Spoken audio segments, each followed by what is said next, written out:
Близился конец матча, а мы пребывали в растерянности. Кто же они, люди, играющие в шахматы? Их многое сближает и многое разделяет. Они так доброжелательны и так яростны в спорах. Они, видимо, не без оснований объединились под девизом «Все мы одна семья», но порой становятся чуть ли не врагами. Стоп, не в этом ли суть? Ведь шахматы – это сконцентрированное единоборство. Многие видят в них модель военного искусства. И двое лучших шахматистов мира, они враги? Закончилась 16-я партия. Да, мы выходим на... Ну, это еще не финишная прямая, последняя треть матча. Кто же был тайм-аут? Мне кажется, может быть, даже я и брал тайм-аут, просто как бы прийти в себя. Все-таки вышел вперед. Лидерство. В 17-й партии как раз Карпов какой-то находит какую-то такую левую систему в защите Немцовича. И я вот понимаю, что есть там правильные какие-то... Ну, надо, чтобы там было пожертвовать. В общем, неудачно я сыграл, как бы, да, и даже чуть хуже получил белыми. Ну, ничья, в общем, как бы. Карпов сил там на что-то надо. Серьезную борьбу не было. Вот, но не лучше он из меня сыграл. То есть, ну, там всегда такие позиции динамические, надо что-то как бы жертвовать, а я еще тоже как бы вот не готов еще развивать успех. Вот. 18-е Шевинген. Какую-то там Карпов установку применяет, ну, уже как табель шевингенская становится. Но я себя там очень уверенно чувствую. На самом деле, там как бы вот в этих шевингенах, там мне Карпов так ходил, значит, потому что у нас была, по-моему, 5-я партия в безлимитном матче, потом, по-моему, 43-я партия, 45-я партия, а потом, значит, здесь, соответственно, в этом матче была 2-я, 10-я, получается, в 18-я, вот, то есть вот это... И ничего Карпова не получалось. Да, несколько раз он имел перевес, как бы я, но тем не менее все время как-то вот характер борьбы вот не для него был. А я там что-то так ходили. В общем, вот это все у меня складывалось. И 18-й уже у меня даже немножко лучше получилось. Черными он там пошел, прорвался Е5, но позиция у белых, в общем, инициатива выдыхается. Ничья. Это все-таки... А в 19-й он в очередной раз играет какую-то левую систему. То, значит, в Немцовиче он значит, слон b4, конь f3. Он вообще сделал ход конь e4 здесь. Такой e4, ферзь c2, f5. Вот интересно, что вот он все время какие-то левые боковые схемы искал. Вот подобное. Значит, ну, по-моему, в g3 у нас было. Это даже порядок. g3, конь c6 он пошел здесь. Да, вот, план его был попробовать поатаковать меня. Конь c6, слон g2. Не, рокировка, да. Слон c3, bc, конь опять. Ну и опять понятная идея, как-то попробовать как-то все это вот так учить. c5, d6, да, он пошел здесь. Да, ну вот здесь, но тут уже я был готов к тому, что надо что-то жертвовать. Я c4 пошел. Вот. Ну и выяснять, что, в общем, тут после dc там белых там достаточно сильная игра получается. По-моему, слона 3, что ли, я не помню. Ну, в общем, после dc... b6. Не, он пошел b6. Ну, после dc там... По-моему, это то ли ладья d1 можно пойти, то ли слона 3 можно. В общем, я вижу, что тут игра. И в общем, вот после c4, я помню, он начал дергаться. Ну, хоть b6. Вот тут пытается все-таки заставить меня дернуться. Здесь тоже как бы вот этот, все-таки как-то, то ли это слабость, то ли это потенциальная сила какая-то. Но пока, в общем, кажется, у черных вот есть нормальная игра. Но здесь я нашел очень сильный ход слон d2. Значит, Карпов повел конь d2, и вот здесь такой момент, он здесь допускает решающую ошибку. Я понимаю, почему он не пошел слон b7. Значит, вот как бы, вот для Карпова эта позиция очередной отрезанный конь, хотя на самом деле все не так ясно, как бы позиция совершенно не ясная, потому что конь-то отрезанный, но у белым тоже не понятно, что делать, черный мог меняться, ферзь на f6, ладья на e8. Непонятно, как белым прорваться все-таки. Я говорю, конь отрезанный, но, в общем, пешка d5 немножко слабая. То есть, в целом, там еще игровая позиция была бы. У него комплекс был. Да, и он ходит d5. Ну, реально, это как бы решающая ошибка. Потому что теперь уже есть слабость. Как бы, вопрос, как белые скоро коня на e5 перебросят. Ну, и дальше, в общем, я довольно хорошо играл. То есть, как там e3, по-моему, слон e6 было. Ладья куда-то у меня пошла там. Потому что я план нащупал. Ладья, помню. Ферзь c3? Ферзь c3 пока, да. Ну, тут уже можно не торопиться. Задача просто сделать так, чтобы как бы поле c4 взять под контроль, чтобы можно было коня на e5 перебросить. Что там было? Ладья f7. Ладья f7. Ладья f1. Да, держим все здесь. Ферзь куда? Ладья b8 Ладья он нашел. Ну, какие-то ходы здесь. Ну, ладья b1, ну, тут как бы каждый ходит. Ему-то делать особенно нечего. В этой позиции уже ходить некуда. Ладья e7. Ладья e7, по-моему, слон f1, да. Слон. Ладья e7, a4. А пока а4. Ну, тоже как бы не обязательный ход. На всякий случай. Слон f7, и вот здесь сейчас Слон f1, да. Начинаем перебрасываться. Вот. Ну, на самом деле, Карпов считал, что как бы, вот, когда он играл d5, понятно, он считал, что да, пассивно, но держусь, потому что этот конь как бы пойдет сюда, если белый конь двинется, а как белый усилится, вот он вроде расставился. Все. Но на самом деле оказалось, что слон d3 пошел. Да? Слон d3, ферзь d7, ферзь c2, по-моему, да? Ферзь c2, слон e6. Или что там? Да, слон e6, слон b5. Слон b5. На поле. Да. Ферзь d8. Да, ферзь d8. Конь f3. Не, ладья d1. Еще ладья d1 пошел здесь. Да. Ладья d1. Да, на самом деле я очень аккуратно готовлюсь к ходу конь f3. Чтобы сейчас вот пойти. Потому что пока конь f3, все равно конь c4. Да, я готовлюсь к ходу, чтобы иметь потом прорыв. Конь f3 и ладья уже становится сюда. И, в общем, проблема с ходами.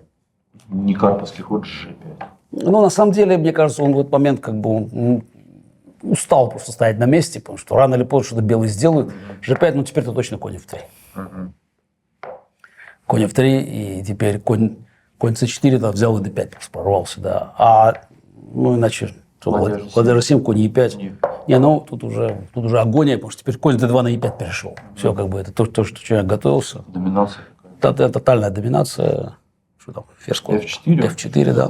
Да, f4. А вот этот ход мне, кстати, понравился. Обратно. Слон f1, да. Ну, тогда тут белые могут не спешить. Все уже, конь уже здесь. Поэтому коня отрезаем. Сейчас слона переведем на g2 и прорвемся по центру. Куда там он ферзем пошел здесь? Ферзь f6. Ферзь f6. Слон g2. Ладья d8. Ладья d8. И e4. Да, прорвались. Ну, вот тут разница уже коней этих. Да, e4, de. Слон e4. 4 на e4. Ладья e7 опять. Ладья e7.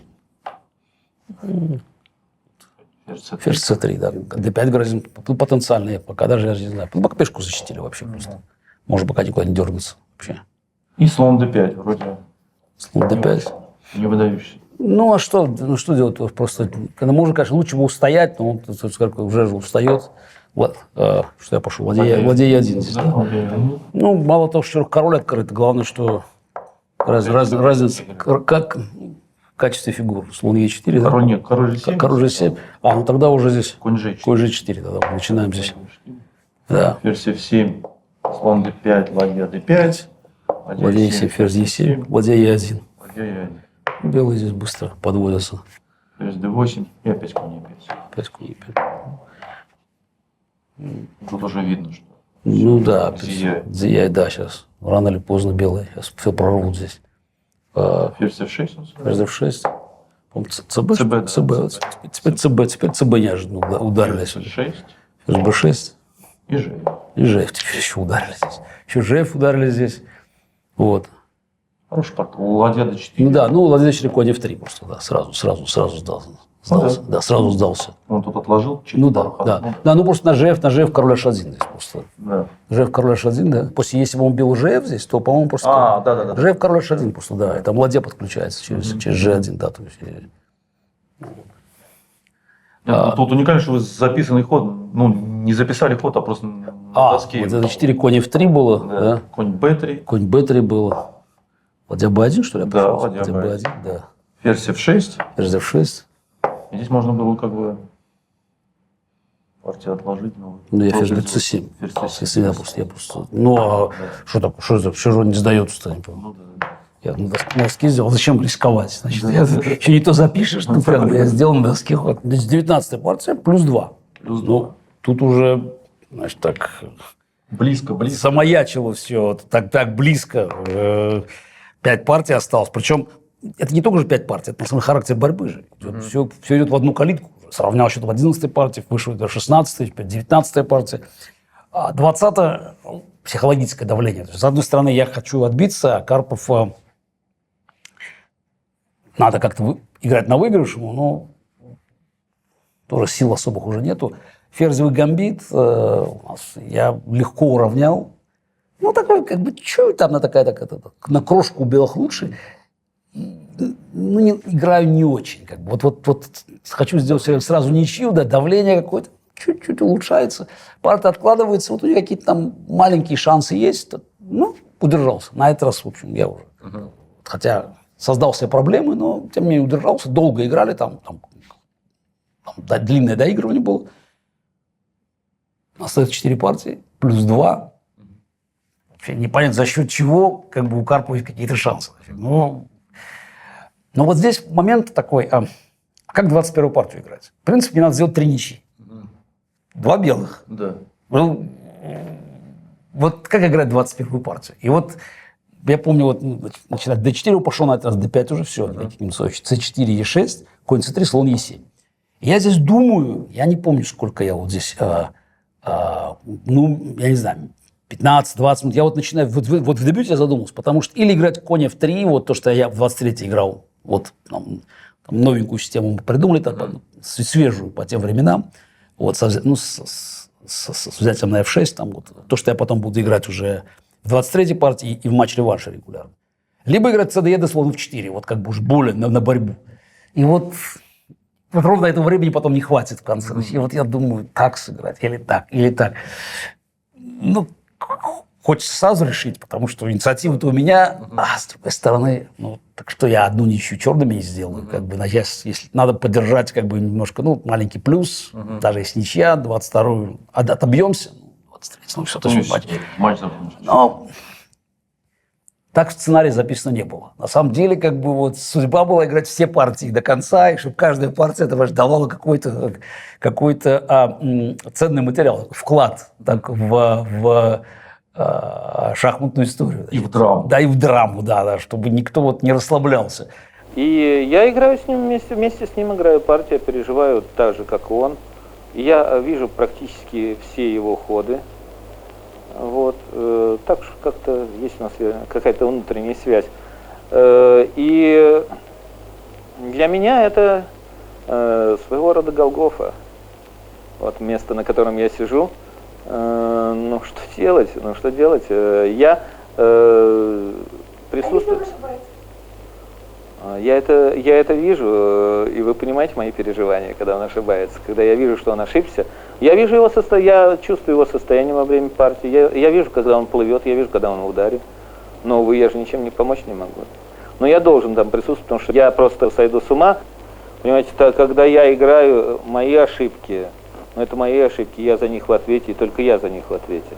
А когда играет ученик, и ты видишь, как он ошибается, и не можешь ничего сделать, это страшная вещь, конечно, ужасно. Не хочу бы никому посоветовать это пережить. Поэтому я здесь побил, значит, слон 4 пошел, вот, значит, c6, e3, слон f5, g4, слон e6, h4, как бы, вот, ну, причем самую агрессивную систему, конь d7, h5, вот, и вот здесь ход конь h6 Карпов сделал. На самом деле, это интересная система Ботвинника была, которую он придумал, он со Спасским впервые так играл, там, где-то году в 69-м. Там конь f6 пойти f3, то есть такое ограничение устроить. Вот, как бы. И черных, конечно, как бы, тут вроде все развито, но с другой стороны фигуры трудно куда-то ходить. Там c5 тоже ничего не дает, потому что после размена все равно сохраняется вот этот белый там королем, ну, слон на d3, конь на e2 может выйти. Как бы. И, в общем, черные явно скованы. Мы эту позицию смотрели, я, в общем, очень вообще любил такие вещи. А вот конь h6 ход, на самом деле, он просто все меняет, потому что теперь там на f3 там есть подрывы f5. Вот. А на слон h3 есть очень сильный ход g5. Вот, как бы, да. Я там пошел слон e2, значит, такой тоже. Карп пошел конь b6. На самом деле, хорошая позиция у черных уже. Конь b6. Я ладья c1 пошел. Я пошел ладья c1, вот ладья c1. Но здесь он делает плохой ход. Он пошел слон d6, по-моему, здесь, да, Карпов. На самом деле, надо было все-таки играть там, открывать игру надо было. Значит, то есть, или конь c4 можно было здесь пойти еще. То есть, может быть, конь c4, кстати. В общем, можно было создавать здесь динамичную игру, но да, он неудачный ход слон d6 сделал, да, вот, а надо было, по-моему, конь c4 пойти. Слон d6 обошел конь h3, и получается, вот у белых уже такая стабильная позиция. Я там побил, пошел b3, король d2, там ферзь g1 перешел. Эндшпиль близко, очень близко. Ну, допустил ошибку все-таки перед откладыванием. Отложенная позиция тоже с шансами на выигрыш, но Карпов правильный ход, там, нашел правильную контр-игру, и я, в общем, не сумел создать ему реальных проблем. Для меня, хорошая ничья, в конце концов, большое дело. Да. Осталось 3 партии. На самом деле 2 партии. Ну, да. Почему я должен проигрывать? Осталось 2 партии, значит, надо одну ничью сделать. И 22-я, Карпов пошел d4, я играю ферзевый гамбит, систему, которую мы тогда анализировали. То есть я играл не c6, я играл тогда перед матчем, смотрели, взял, значит, слон f4, я играл конь f6, e3, и сделал рокировку здесь. Это было уже в 20-й партии было. Значит, Карпов там пошел ферзь c2, я пошел c5, и там начались быстрые упрощения, потому что черный успевает прорваться d4 там, и бойцу уравнивается. Значит, сильнейший ход здесь, кстати, слон d3. После слон d3, потом у меня с Карповым тоже будет дуэт продолжаться другим цветом. c5, конь e2, там неприятная позиция у черных. А Карпов пошел конь f3, я здесь сразу слон f5. Ну, то есть, вот есть вообще система слон f5, это как бы систему у Белавы, который помогал Карпову. Слон f5, ферзь b3, конь c6. Вот такая система есть. А я играл как бы модификацию так, конь f3, слон f5. Здесь мы смотрели после ферзь b3, конь c6. Тут у нас были анализы. В общем, я очень доволен. Там конь a5 был, там прыжки разнообразные. В общем, нормальная позиция. Карпов, мне кажется, хода слон f5 здесь вообще не сильно ожидал. То есть он пошел сделал ход h2, h3 здесь. И, тут много возможностей у черных, но я не лучшим образом. Я пошел с c6, g4, слон g6, конь e5, начал какие-то ход типа конь f7 делать, конь g6, fg. Не лучшее решение, но Карпов играл не очень убедительно, и позиция выравнивается. У меня все крепко. И я реально проиграл в один ход. В один момент просто разрушил свою же структуру. Карпов какие-то пытался создавать шанс, какое-то напряжение на королевском фланге, но реально в один ход проигрывал партию. Просто это не зевок, но это грубейшая позиционная ошибка, просто разрушающая структуру. Объективно у человека было там как минимум не хуже уже в тот момент. А я сделал одну ошибку, потом допустил еще одну ошибку. Партию отложил, но уже проигрывал и +1. Все повезло. Все повисло. Опять не помню, кто тайм-ауты брал там. То ли я взял перед 22-й, Карпов перед 23-й. В общем, последние тайм-ауты кончились. 23-я партия, ферзевый гамбит я уже сыграл. Систему более прочную. И получил приличный... Карпов, причем не готов был к ней, получил приличный перевес. У меня инициатива, у Карпова мало времени. И снова, дрогнула рука. Значит, не сумел собраться. Значит, такая идея была отложить партию. Уже перевес, потому что все-таки белые давят и тут, и там. Позиция симметричная, но черный в такой глухой защите. Думаю, отложу, там получилось. Карпов там успел дернуться в конце, и, в общем, я уже смотрю, позиция отложена. То есть, надо вкладывать. Я им предлагаю ничью. Уже позиция такая, она равная, наверное, но обоюдоострая. Думает, тоже соглашается. Непонятно, что за позиция, соглашается. Последний шанс белыми. И 24-я партия. Чемпион мира играет белыми. Это преимущество. Но ему для победы нужен только выигрыш, а претендента устраивает ничья. Судьба шахматной короны зависит от единственного, может быть, верного или неверного хода. Я помню, как мы готовимся. Состояние было нервное очень? Состояние, да, конечно, нервное состояние, но уже последняя партия. Понимаешь, матч на этом заканчивается. Как, правда, никто не знает. Да. 12-11. Мы готовимся, смотрим ход d4. Но e4 тоже мы смотрели, потому что мы там в Шеренгене видели партию как раз, которая была, Соколов Рибли, которая сыграна была в кандидатском турнире, он там кандидатский шел. И этот план с атакой g4, то есть немножко прикинули вообще. Мы, по-моему, даже уже перед 22-й партией смотрели. Но перед 24-й так посмотрели, но я думаю, неужели Карпов e4 сыграет? T4 должен играть. И мы там решали, в принципе, я думаю, сыграю Грюнфельда. Просто там, правда, по-моему, Владимиров, по-моему, смотрел, там что-то в ферзевом гамбите мы обсуждали. А я говорю, нет, сыграй Грюнфельд. Надо сыграть что-то новое принципиально, к чему не готовы, И мы там что-то смотрим, я психологически уже, сыграть первый раз дебют. Я думаю, партия все-таки самая важная партия в жизни играется. Обстановка какая была? Обстановка... в зале, вообще. Везде обстановка была, конечно, огромное напряжение. И 2 звонка мне, как говорится, вечером. Эти 2 звонка, первый от Ботвинника, Ну, что, говорит он, ну, вот ты доказал, что этот матч надо было организовывать по Ботвиннику. Ты все доказал, что бы ни случилось завтра. Вот это его психология. Значит, подготовиться, ну, все же бывает. Да. Ты все доказал, что этот матч надо было делать, ты провел, ну, конечно, надо завтра не проиграть, но просто помнишь, ты уже все доказал. Мне что-то не понравился этот звонок. Знаешь, такой, да, так Патриарх понимал вообще от жизни. Как, ну, надо все-таки, вот, ну, все же бывает. Значит, никто когда еще не выиграл последнюю партию, но все бывает. Вот как, значит, такой психологически там успокаивал. А потом Михаил Михеевич позвонил. Он говорит, Гарри, у меня завтра день рождения, жду подарок. Другое дело. Завтра жду подарок. Вот. А это, конечно, лучше подействовало. Я помню, там просыпаюсь, мы же играли поздно вечером. Начинали, по-моему, в 5 вечера начинали, да. Появляюсь я на сцене, значит, приходит Карпов. Вот, значит, и первый ход Е4. И я внутренне просто обрадовался, потому что меня больше всего пугало, что будет какой-нибудь D4. Получится позиция, вот как в 20-й партии. Ну, будет у него на копейку лучше. И надо терпеть. Кстати, вот это мои ощущения помогут мне в 2007 году. В 2008 году, в последней партии, что вот самое неприятное. Вот что будет тянуться, непонятно, немножко хуже, как вот сыграть. Вот, ну, то, что меня мучило вот все эти партии. То ли сыграть так, то ли рискнуть. А в Е4 все просто. У нас сейчас будет социалка, и тут, ну, можно, конечно, мат получить, но понятно все. Тут нет возможности колебаться. На самом деле, психологическое решение, конечно, было неправильное. Но Карпов хочет выиграть.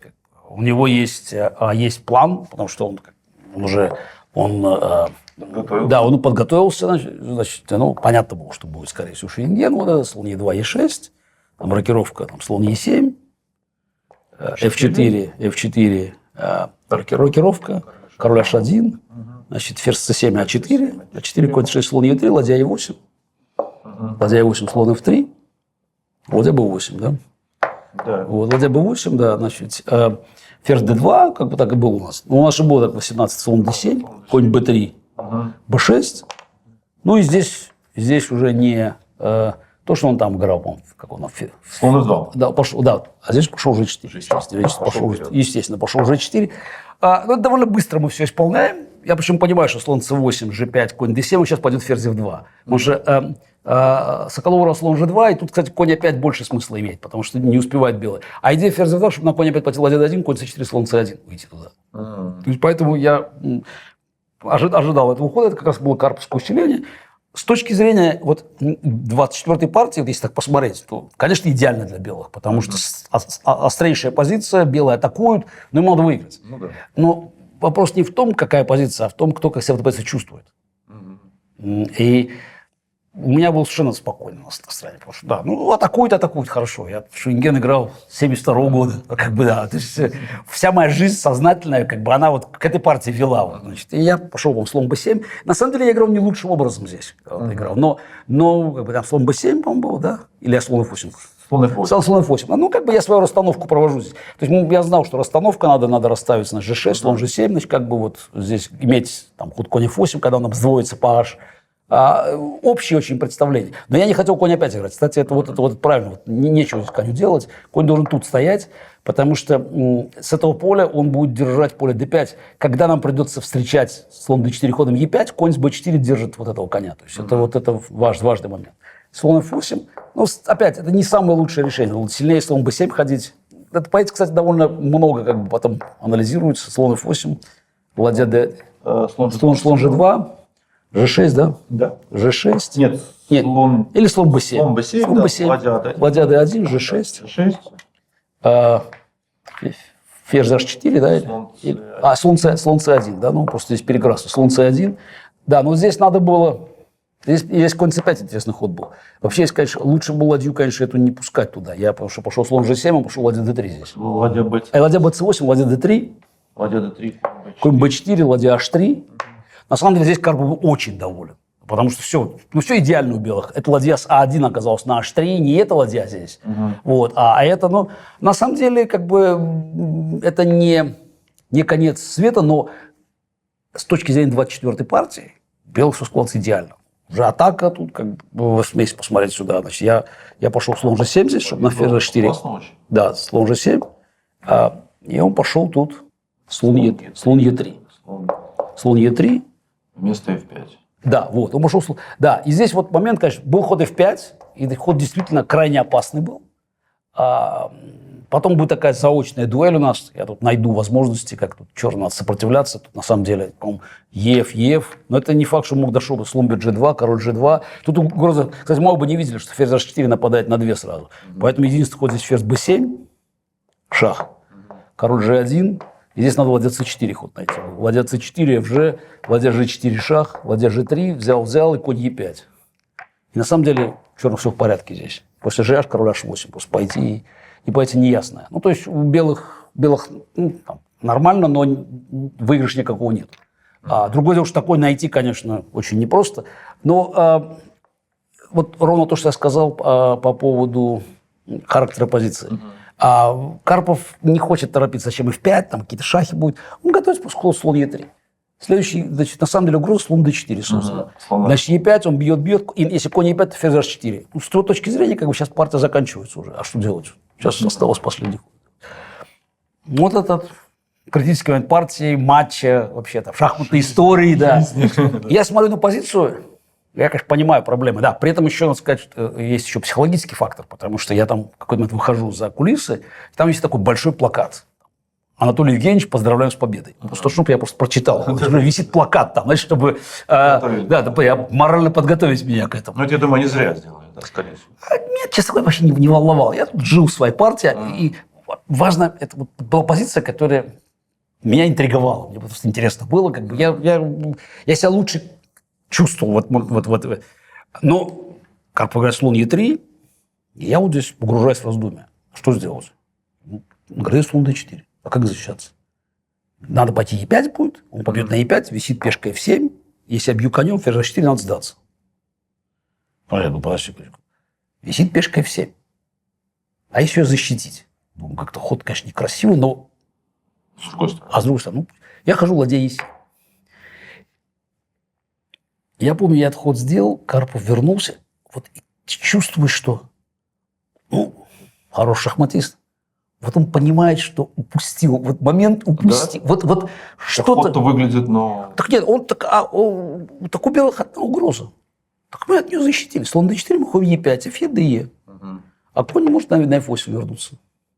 Все как бы здесь. И что дальше? Белых все равно, конечно, еще позиция интересная, но F5 уже не пойдешь, опоздали. И Карпов...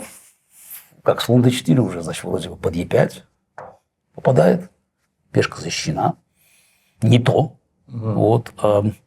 И он делал ход такой, король G1, такой карповский ход. Тогда, чтобы уйти из-под диагонали, как бы, вот посмотрим, что сделать дальше. Следующий ход его поражает полностью. Еще. Ладья E8. На самом деле, я уже понимаю, что надо здесь как бы, надо готовиться, пусть так его же... От него же зависит, ему надо выигрывать, ну пусть двигается. А мне надо всего-навсего как бы здесь держать оборону. Более того, когда что-нибудь здесь откроется, когда мне 5, ладья здесь хорошо стоят. И тут каждый начинает играть в свою игру, потому что Карпов понимает, что здесь уже прорыва сейчас не получится сразу. Увидел слабость. Интересно, он сразу ладья D1 ходит. Тоже по Карповски. Ну, правильно, конечно. Да, он нашел слабость, сейчас он начнет не нападать как-то на эту слабость и... Что делать? У меня был здесь монета. Раз это встал сюда, значит, с этой в 5. Скрываемся. И снова видно, что вот это полностью выбивает Карпова из колеи. Просто полностью. Как это F5. Тут вообще он должен был F5 ходить. Так не договаривались. Да. Ну, а что делать белым теперь? Значит, там на слон D4. Сейчас, если черный еще E5 откроет здесь все, то вообще тут все начнет. Потому что все же идеально стоит у черного здесь. Вот, значит, он бьет GF. Я хожу конь F6. На самом деле, на слон 6 тоже возможно было пойти. Но я уже здесь отдам пешку, бог с ним. Но он, в принципе, мог побить Карпов на B6. Он задумался бы. Я не решил, что я сделаю точно. Я, может быть, даже ушел бы ферзь B8, но был хоть конь G4, слон 7, конь F2. И Карпов не уверен, что там вот, конь F2, он там бьет на D6, я бью там. То есть там размены какие-то. И там такое ощущение, что близко к ничьей. Ну, ничья Карпову не нужна, естественно. Я, честно говоря, скорее всего, ушел бы в ФСБ-8. Тогда убил бы перевес. Вот. Но Карпов это как бы не знает, он, в общем, так смотрит и опять делает ход такой, ладья G3. Укрепиться. Ну, что не укрепиться, пешка же никуда не денется. Ну, тут все-таки время теряется. Ладья F7, слон B6, ферзь B8, слон E3, назад ходит Карпов. Я конь H5 хожу. Ладья G4, Да. конь F6. Повторяю. Готовы? Готовы повторить, да. И видно, что у Карпова такая внутренняя борьба, потому что он понимает, что правильно повторять ходы. А какой смысл повторять? Поэтому он ходит ладья H4. Вот. Но ладья H4, но тут я уж понимаю, что пора G5, FG. А здесь важно, нельзя бить на E4, потому что там возможно, даже и жертва ферзя. Вот опасно, да. Но я-то конь G4 собирался ходить. Карпов ходит на ферзь D2, я бью на E3, ферзь E3, конь взял C2. Так борьба обостряется, как уже цейтнот. Вот, Карпов прыгает на B6. И все, такая позиция, можно что-то и где-то... Нет, позиция все равно острейшая позиция, причем 24-й партии. Но ход слона 8 я-то видел. И Карпов после слона 8 он явно впал в такую прострацию, ну, слона 8, и он быстро хватает пешку d6. Ну, уже цейтнот. Вот сразу проигрывает. Значит, надо найти было взять ладья b8, ферзь 8, ладья 8, слон h3. Ну, во-первых, это не так просто найти. Во-вторых, у черных, скорее всего, все нормальная позиция здесь. Ну, тут разные возможности были. По-моему, и ладья b3 можно пойти, и ладья e7. И, честно признаюсь, я не видел ход слон h3 здесь. Ну, времени не было, потому что я слон 8 нашел ход. Очень обрадовался. Вот. Ну, по возможности, по-моему, ладья e7 самое такое жесткое с точки зрения, по-моему, достижения ничьей, по-моему, ладья e7, да, здесь вот. Но взять на b3 тоже возможно. Слон e6, ладья b2. Да, по-моему, там, да, ладья b2. Там ладья f1, слон d4 шах, там, по-моему, там какие-то осложнения, но, в общем, везде. В общем, игра тоже. Нет, игра тут сложно. Действительно, неизвестно, что я бы сделал в этот момент, потому что найдем этот ход, ну, я не знаю. Это, кстати, карповский очень ход. Слон h3. Ну, да, ну, поменять, да. Да, ну, нападение, но все-таки надо же понять, что жертвы тут все-таки... Нет. Да. Ну, тем более, у него, наверное, оставалось. Оставалось там совсем ничего времени, он ладья b6 пошел, вот. Ну, и тут я ладья b7, конечно, хагас сыграл. Ладья b7, ферзь бьет a6. Я не удержался, конечно, ход конь b4 можно было найти. У меня-то было там еще минут 10 на часах. Я не удержался, снял коня. В общем, после конь b4 сразу надо сдаться, просто ладья теряется. Вот. Ладья b3, ладья e6, ладья b2, ферзь c4, король h8, естественно, надо отойти. Ну, g6, h6, то есть здесь на самом деле ничего не получается. А у Карпова там уже все, флажок поднимается куда-то, и какой-то ход он e5 делает. Я не знаю, ну а что, хочет пойти e5. Вот. И я даже помню, я вот здесь начинаю сижу, мне уже понятно все, что там выигрыш. И я начинаю просто показывать пальцы, считаю, на ферзь за 7 шаг, забираю, а дальше вскрытый шаг будет. Я вот так показываю пальцем здесь, значит, ферзь за 7 шаг, король там ушел, слон g2, король g2, значит, здесь 42-й ход. Ну, куда здесь шаг дать? Ну, я решил, думаю, заберу ладью, так будет быстрее. И Карпов здесь мучительно раздумывает, откладывать или сдаваться. Понимает, что откладывать неудобно. И вот он собирается с мыслями, чтобы сдаться. Вот, ну и момент, это 6 без 10, без 6 минут 10 в Москве. Значит, 21 час 54 минуты московское время. 9 ноября. Карпов сдался.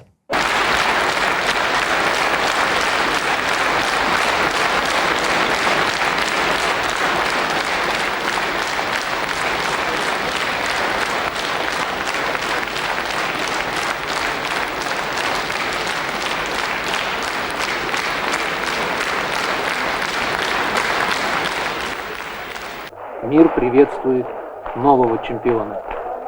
Вот они, люди, играющие в шахматы. Вот она, атмосфера вокруг шахмат. И очень хочется верить, что наш вывод сделан правильно. Единство шахматистов в соперничестве, мудром, честном и мирном.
Все мы одна семья, говорят о себе шахматисты мира. Как вот первые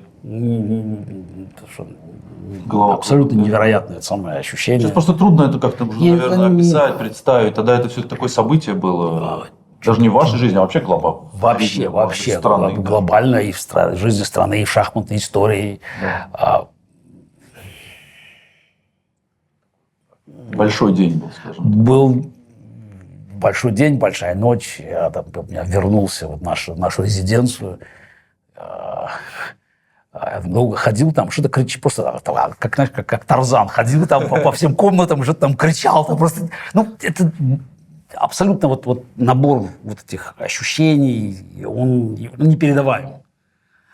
22 года, чемпион мира. Просто звание чемпиона мира тогда по-другому вообще воспринималось. Чемпионы мира были там Ботвинник, Фишер, Алехин. И тут я там 13-й чемпион мира. Он 13-й, все.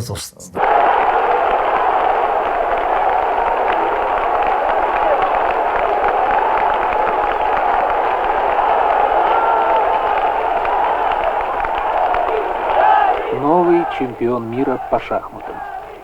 13-й чемпион.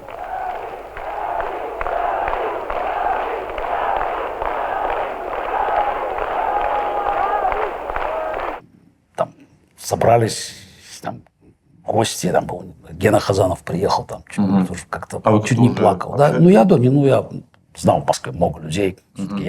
Я был своего рода героем, там, потому что это воспринималось как вот борьба за что-то новое. То есть, общее ощущение было, что если Каспаров мог обыграть Карпова, то все возможно. Это ощущение, все может произойти. Карпов это как скала такая, вот такой символ системы был. И вот вдруг случилось невероятное. Значит, может быть, вообще вся жизнь поменяется. Вот это общее ощущение, оно так передавалось. А вы с этим грузом спокойно жили? С удовольствием? Нет, тогда я... Я до конца все очень не понимал. Какие-то события, 22 года. То, что я хорошо помню... На следующий день, когда было закрытие, я встаю, там лавру, венок, там все, значит, я даже потом писал, что вот это в президиуме были люди, которые сделали все, чтобы я не стал чемпионом мира. Там Демичев был, такой кандидат в члены Политбюро, который был глава комитета и первого матча, и второго матча, Кампоманос, там все эти, там Крогиус, там вообще куча народу. Я там чемпион мира, букет цветов, все стою. И все, что я запомнил, я ничего не помню. Все, что я запомнил, я в своей книге об этом написал, это то, что сказал Рода Яковлевна. Да. Когда она ко мне подходит, там народ, там все там обнимают, все. И она смотрит на меня и говорит, что я могу сказать? Мне вас жаль, молодой человек. И я просто подпрыгиваю. Потому что самый счастливый день вашей жизни уже прошел. Вот ключевая фраза. Я практически сейчас во всех своих выступлениях, я также в книге привел эту историю, я ее вспоминаю, потому что, наверное, это лучшее, что могло случиться. Вот чтобы понять, что вообще-то жизнь не кончилась.